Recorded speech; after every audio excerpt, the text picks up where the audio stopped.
ಬ್ರಹ್ಮಶ್ರೀ ಮೊಗೇರ ಗುಳಿಗ ಹಾಗೂ ಕೊರಗುತನಿಯ ದೈವ ಕ್ಷೇತ್ರ ಚಿಗುರುಪಾದೆ ಇದರ ವಾರ್ಷಿಕ ನೇಮೋತ್ಸವ ಮಾರ್ಚ್ ತಿಂಗಳ 1ನೇ ತಾರೀಕಿನಂದು ನಡೆಯಲಿದೆ.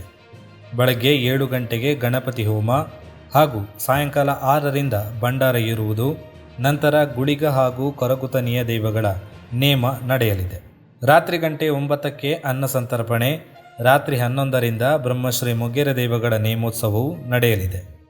ಸಾಂಸ್ಕೃತಿಕ ಕಾರ್ಯಕ್ರಮದ ಅಂಗವಾಗಿ ತಾರೀಕು 28/2/2025 ಶುಕ್ರವಾರ ಸಂಜೆ 6ರಿಂದ ಮಕ್ಕಳ ನೃತ್ಯ ವೈಭವ ಮತ್ತು ಶಾರದಾ ಆರ್ಟ್ಸ್ ಐಸಿರಿ ಕಲಾವಿದರು ಮಂಜೇಶ್ವರ ಅಭಿನಯಿಸುವ ಕಲ್ಜಿಗದ ಮಾಯ್ಕಾರೆ ಪಂಜುರ್ಲಿ ಎಂಬ ನಾಟಕ ನಡೆಯಲಿದೆ.